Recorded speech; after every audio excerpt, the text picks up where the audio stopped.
in this little video clip, I'm going to talk about lowering the bike with the rear lowering links available through Luverne Kawasaki, how they install a little bit, and then how to adjust your rear suspension, as well as some ideas on how to adjust your front suspension. So right now I got the bike chalked up in a front tire chalk, and there's a jack underneath it.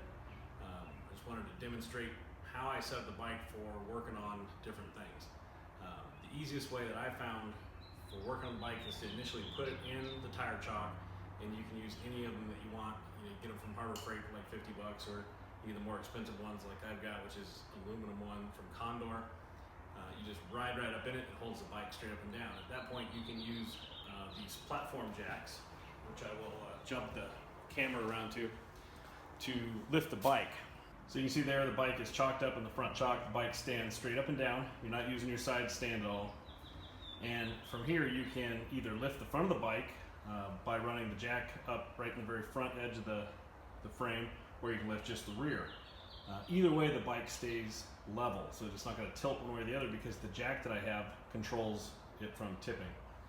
So if I was going to work on the front end, which is what I just got done doing because I was making an adjustment to the front forks when I got back from a ride, I would jack up the front of the frame, lift the bike completely off the ground, and then I would pull the chalk out from underneath it, and then I could remove the front tire and do work like that with the bike on the jack underneath the frame. What you can see here now is the jack that's placed underneath it is a very simple, cheap platform jack. And then I've got an impact gun that I attach to it and make it a power jack. So this guy, I think I ordered it from Amazon. They were like 59 bucks or so. And then I wouldn't use a drill for this because it doesn't work the same way. You want to use an impact gun if you have one. If you have an air driver, use that. If you got an electric cordless one, it works better because you don't have to string things around. Basically, you just slide your jack underneath, make sure it's going to hit both frame rails, flip the direction of your impact gun, get it all situated. It'll bog down a little bit, tip the bike some when it hits the frames, and then you just drive it up.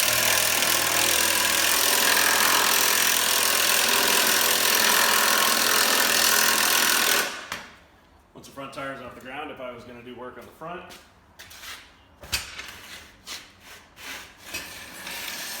I would merely roll that out of the way. Now I got full access to the bike. The bike in this position is pretty stable. Obviously you don't want to have your kids play around it or something. If you're going to leave it like this for quite a while, I'd actually recommend using automotive jack stands underneath the rear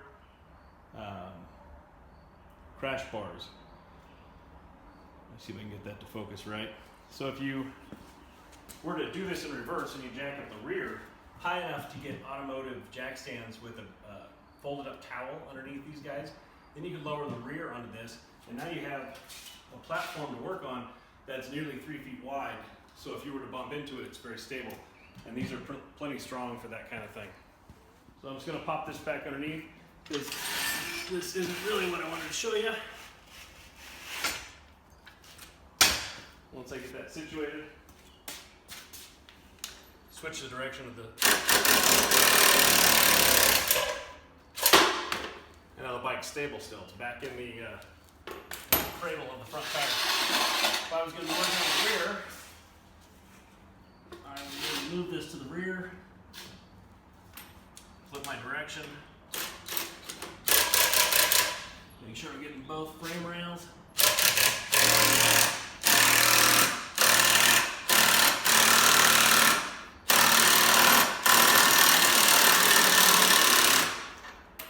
Drive it up as high as I'd like. At this point, the back tire is off the ground. I can do any work I want on the rear suspension, and then I can run the jack up and down to adjust for things as I install those Luverne. All right, this is intended to be for people that haven't done this kind of work, that may be new on working on the bikes. I prefer to do all my own work on my motorcycles because of the safety factor involved. I guess you could say that I just have a lack of trust of other people working on something with two wheels that has such an important aspect of my personal safety.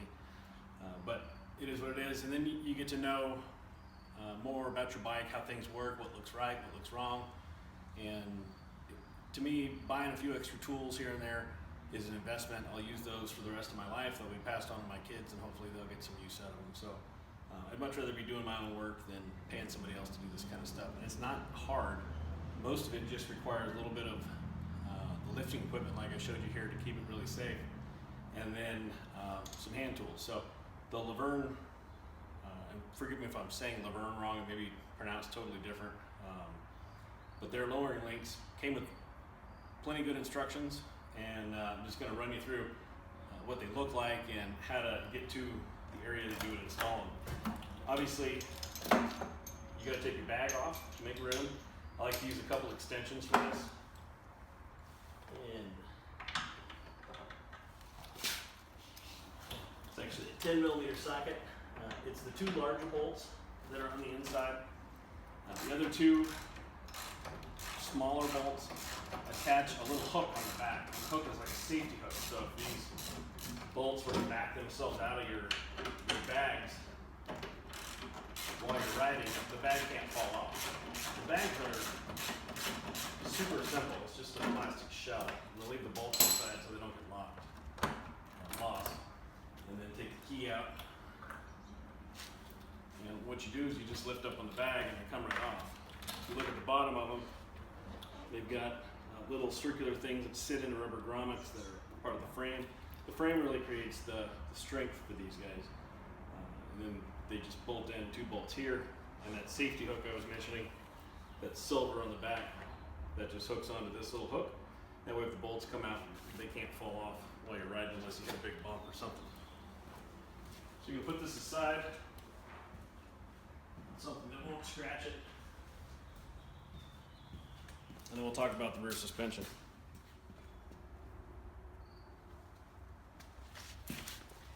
The rear suspension of these bikes is actually really good. It's a progressive coilover spring. So you see that it's wound tight up top, wound wider in the bottom. That's what makes it a progressive spring. So as it compresses, it'll get firmer and firmer. So if you hit big bumps, you don't just immediately bottom out. It kind of slows you into the bottoming out. At the top, there are roller bearings inside. That's something you typically don't get with aftermarket shocks. You just get a rubber bushing. So the roller bearings, or needle bearings I should say, are captured inside the top shock head.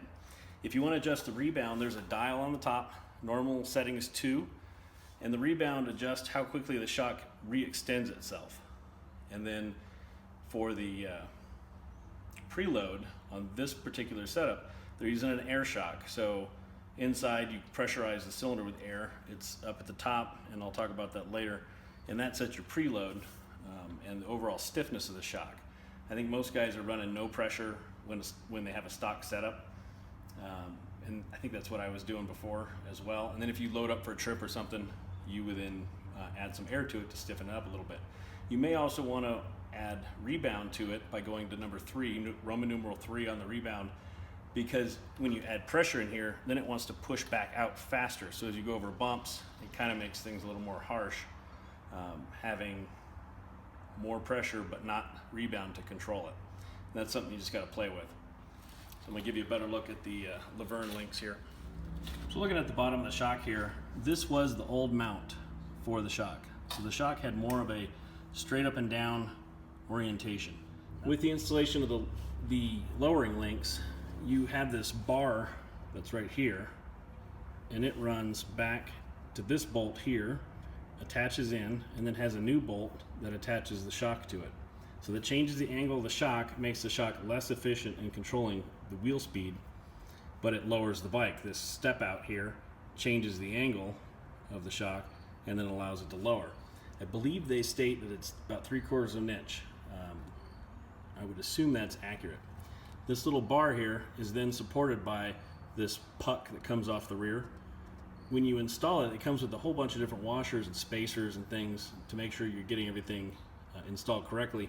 What you want to make sure is that this puck sits totally flat on the control arm of the bike. If it doesn't, then you're going to be putting torque into this bolt because it's not being supported like it's supposed to be. So you would then install your lowering link, bolt it in, make sure that it's spaced correctly. You may need a washer on the back of it to space it out so this little puck on the back can support itself all on its own, and then you put on your shock here.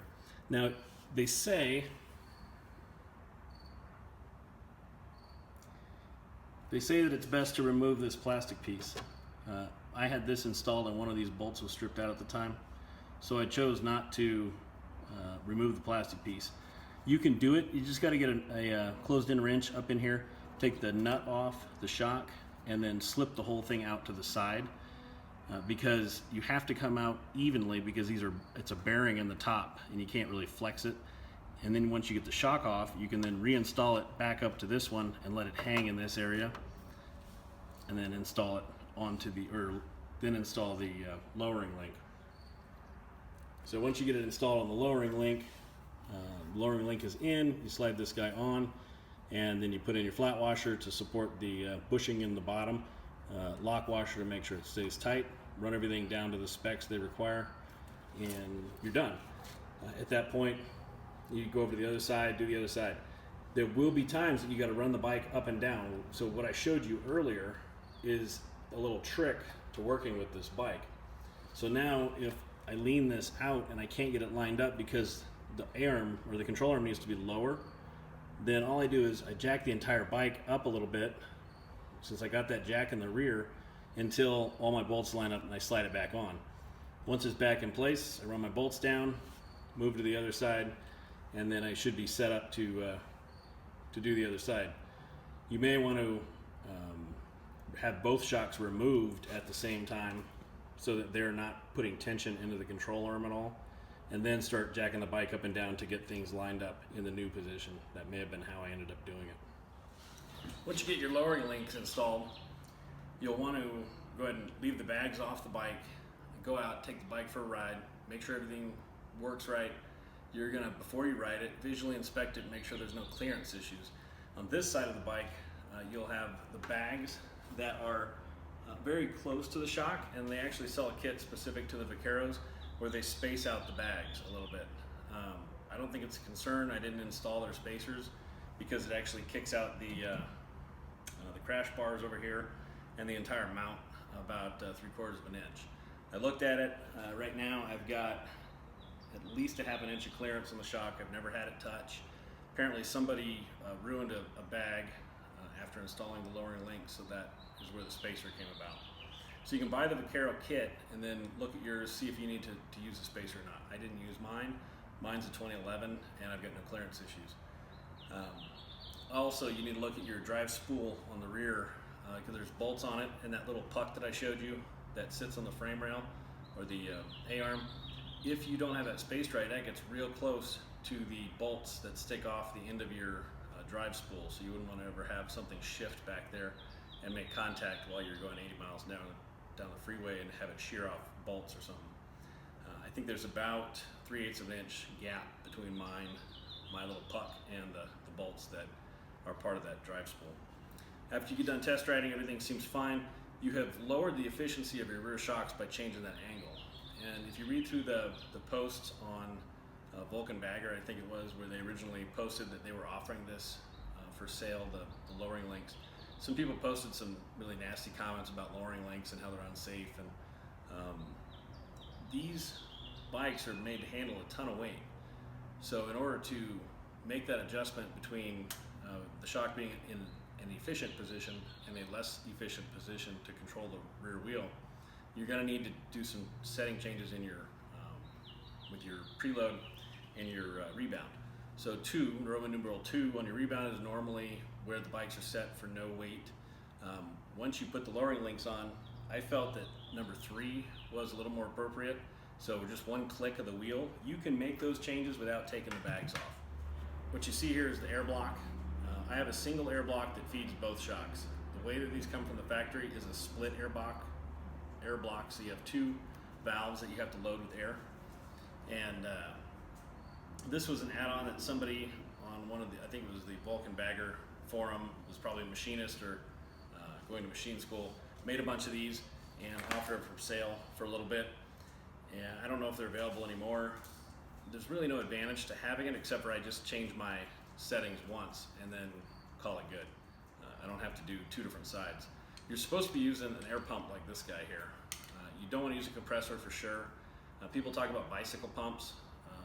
I assume that would work, but the problem is this thing is fairly delicate as far as a few pounds makes a big difference. So what happens with this is it screws into place and it maintains the exact air pressure that was in here when it screws into place. I don't know if you've ever used one of the bike pumps and then go to take it off the bike and you probably lose 2 to 3 pounds of air. Well, the overall volume of air in this is very low, and if you have any little hiss or pop when you remove your bike pump, you're dropping your air pressure in there. So you would just throw this on here, spin it down, and see what your pressure is at this point. You would do this with the bike on the ground. On the stand is fine. You wouldn't do it with it in the air like it currently is, because I still got it on the jack. So this would be after your test ride, you're ready to go. Right now I have 12 pounds in here.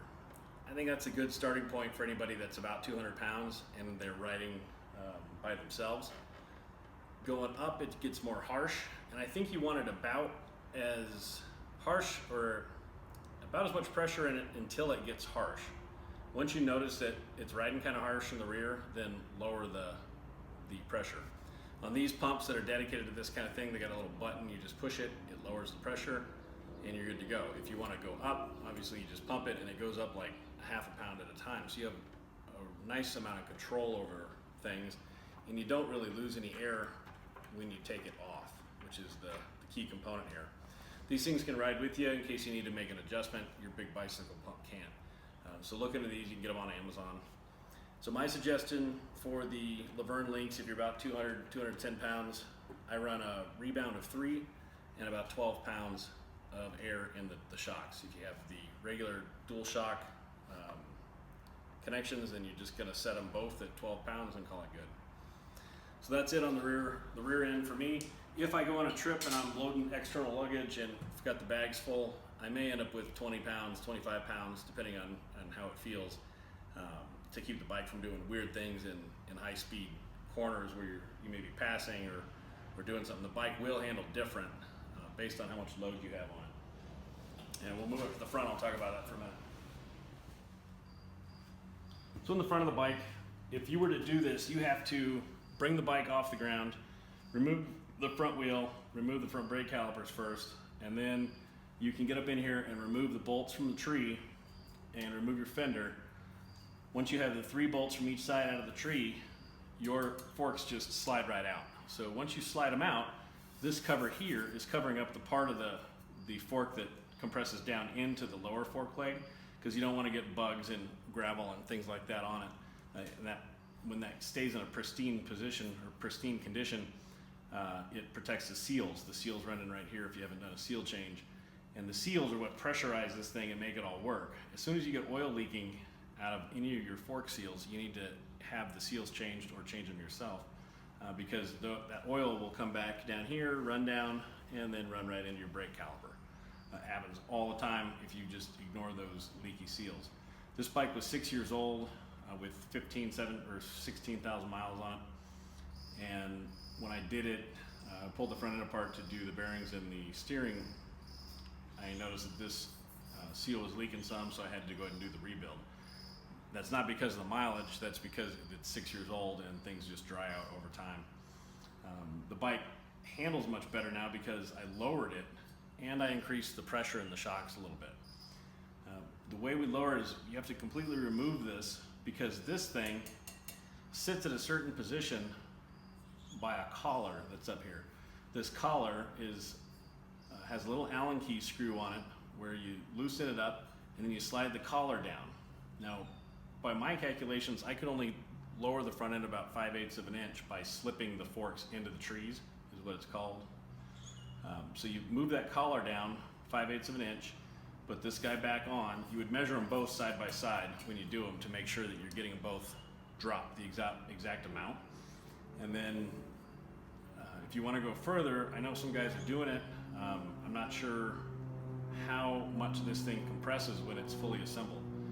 So with it out being fully assembled without a spring in it, I compressed it all the way down. And if I did any more than 5/8 of an inch drop on that collar would contact the dust seal that's up here. So I didn't want to have any ability to contact the dust seal with the collar that rides up here, because you'll damage the dust seal and then you got other problems.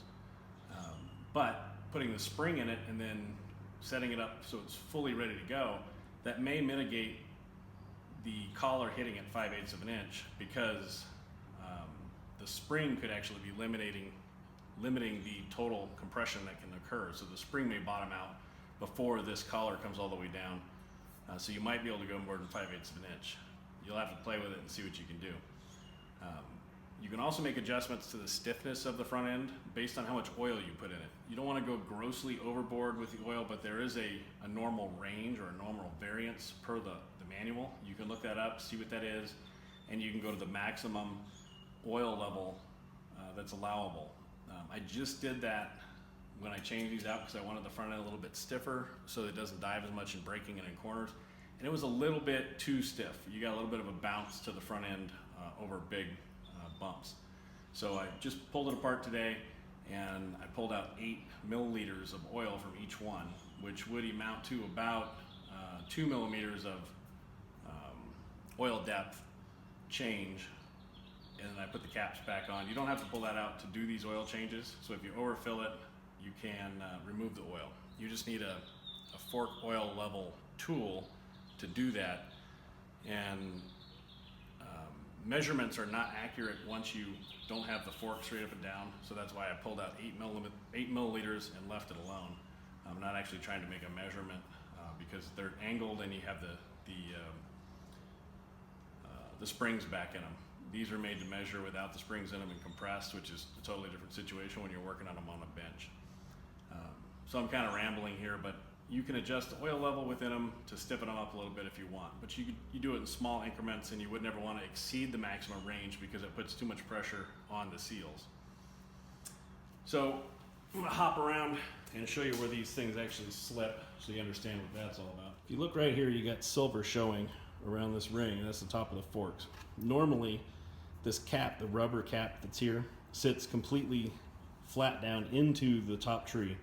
I'm going to point out one thing about the floorboards, because people like to ask about loss of your lean angle with lowering the bike.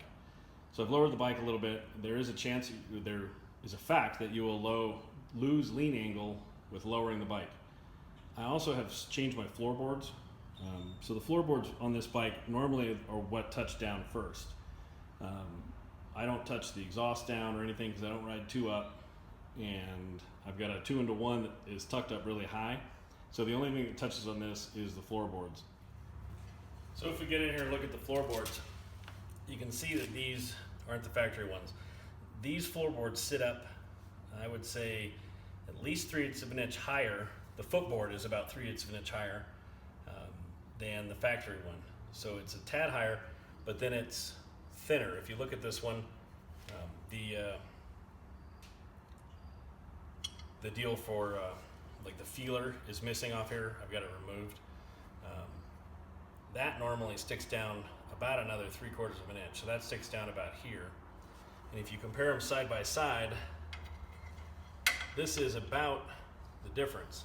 So you can see the clearance here is much more on these floorboards because all this material is below where this new floorboard sits typically. And then you have the feeler that hangs off the bottom of it. The other thing they did was they scalloped this back, and by reducing that was the area where it would touch before. It was out in this area here. They've removed material here, so likely if you can get it low enough to drag something, it's a possibility that your boot edge may drag before anything else does. I've not touched these down because there's just so much clearance with these floorboards. So I wouldn't consider it a problem if you end up scraping real bad with your floorboards. If you lower it, then you can always switch these out and get some of the cornering clearance back. Problem with that is if you've got bigger mufflers than I do, you like slip-ons, you may be dragging the mufflers at this point rather than getting worn by your floorboards dragging. That's it. A little bit of info about the suspension setup.